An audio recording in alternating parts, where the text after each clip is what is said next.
Friday, August 12th, 2019, Maneco 64, home of alternative economics and contrarian views. My second video today. I usually don't do 2 videos a day, but I've been thinking about this topic for the last few days, and I've spoken about it a few days ago in one of my videos, and it's about Ray Dalio, the billionaire fund manager. He was on 60 Minutes, I think last week, talking about how the American dream has been destroyed, how inequality, wealth inequality is huge, and how capitalism needs to be reformed. But he never mentions the monetary system, the fiat money monetary system that we have, the paper currency money that's not backed by anything of real value.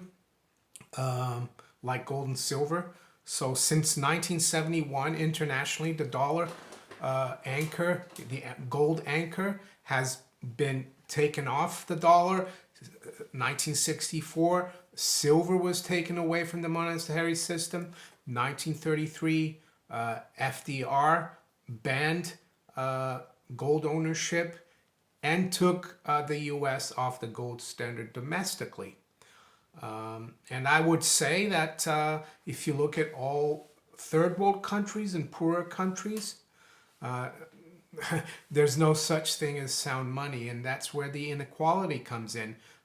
In Brazil, where I was born, very rich country resource-wise, but no sound money to be seen there, and that's why the inflation always helps the small amount of wealthy people, and the general public always gets hurt from inflation.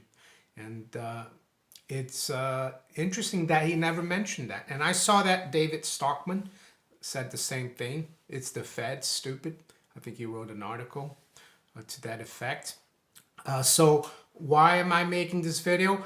Well, I'm going to put forward a way that Ray Dalio could actually help change the monetary system. Other people have done it in the past, but unfortunately, probably if he tries this, he will probably lose everything because the powers that be are very much aware of threats to the system, and we need to go back to the 1970s and the Hunt brothers. I think that was the last time that the fiat dollar came under threat. The Hunt brothers, they're known to have cornered the silver market. You even see interviews of the Hunt brothers, and one of them says, yeah, we did it just for the profit. But I think it was more than that. I think they were trying to protect, the wealth of their family. H.L. Hunt was one of the richest people in the world in the 50s, 60s, and 70s.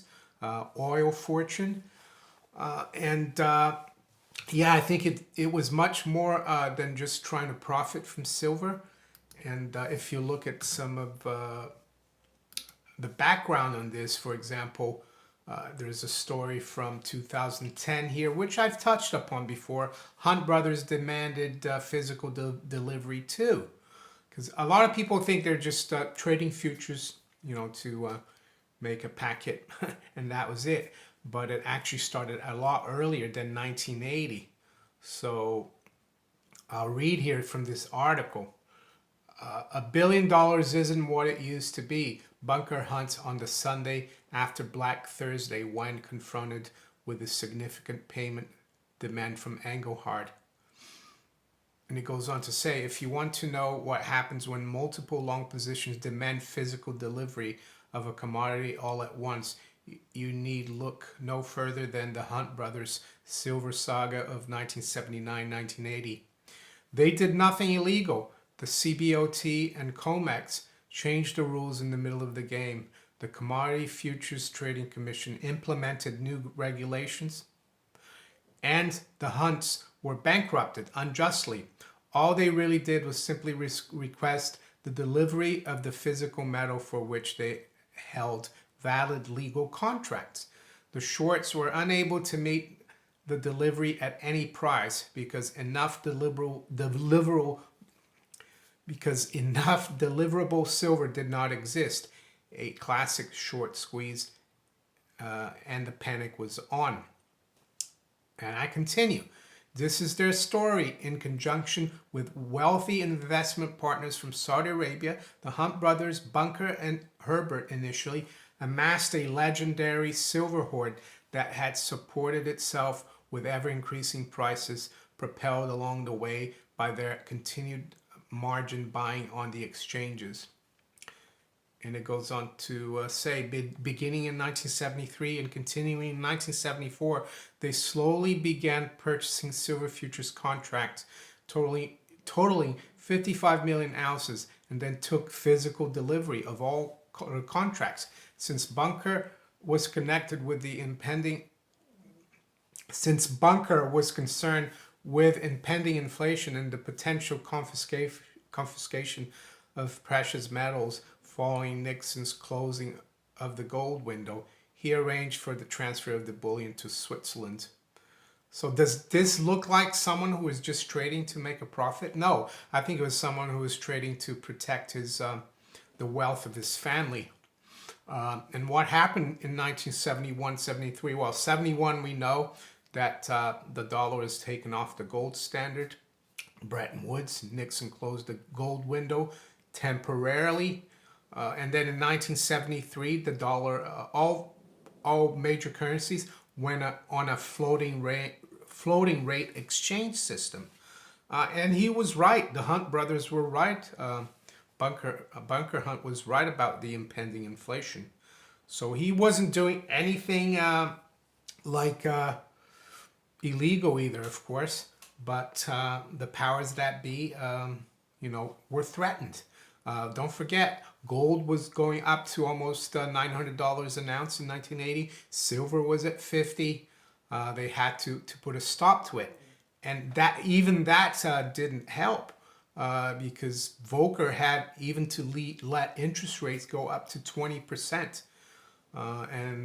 So what I'm trying to say here, if Ray Dalio, Warren Buffett, or Bill Gates, or other billionaires like Soros think that there's a lot of wealth inequality out there, I recommend they get together, and start buying silver and take physical delivery of silver, because that will threaten the dollar in a major way.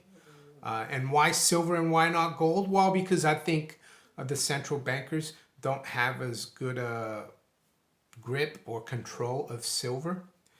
And it's easier. I think silver, as it's a smaller market, it could have a bigger impact. And so I actually did some homework for Mr. Dalio here.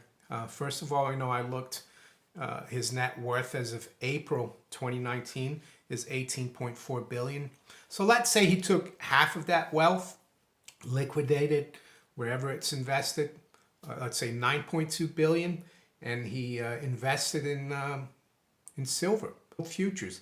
I know it would take a long time to invest 9.2 billion in silver futures, but let's say he does it at a price of $15. That would be about 613 million ounces, which is an open interest of 122,000. So the open interest now in silver is around 200,000. So with 613 million ounces, if Ray Dalio decided to accumulate futures and demand physical delivery, you can see here from the CME group, which owns COMEX now, that there's only just under 90 million of registered silver stock on COMEX. So, and the eligible plus the registered adds up to 305 million. But eligible doesn't mean that it's there for delivery. It means that it's a potential physical supply.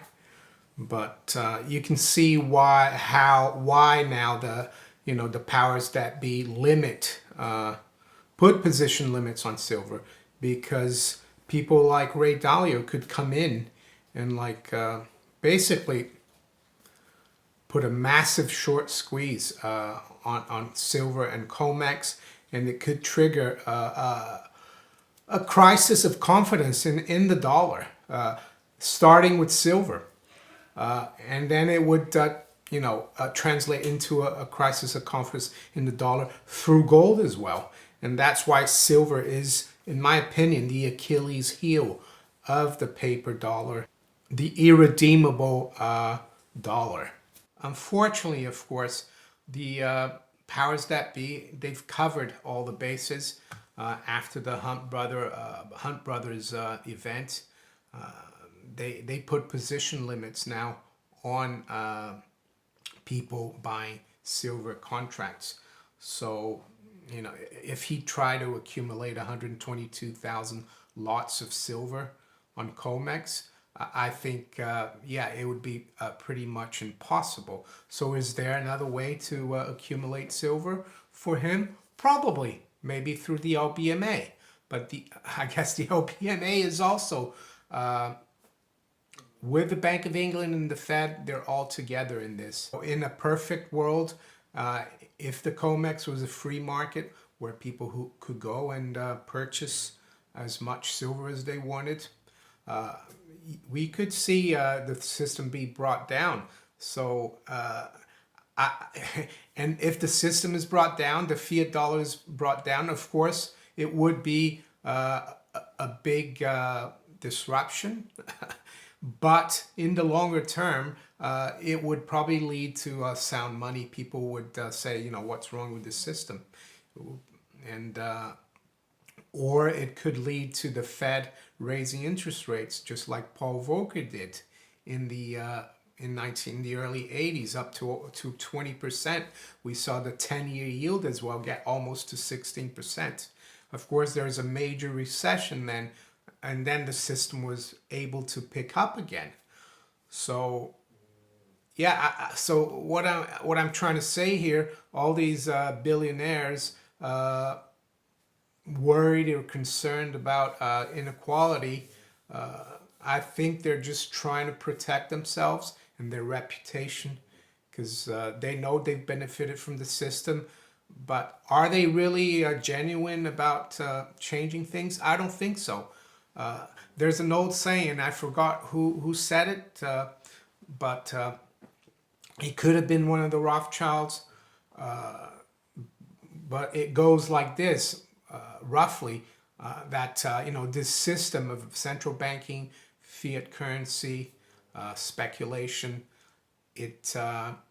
those people who are closely involved in it and benefit greatly from it, they will not try to expose it, because if they do, they'll lose everything. So that's, in my opinion, is Ray Dalio's position.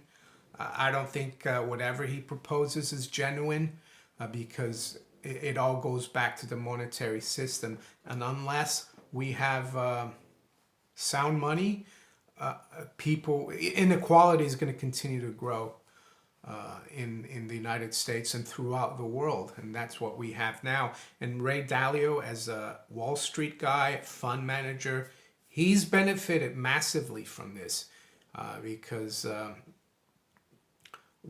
this system has just financialized everything, and he's in finance, and he's been clever enough to be clever and lucky enough to be in the right place at the right time and benefited from it. But I don't think that calling for redistribution actually from himself to the general public is going to help anything.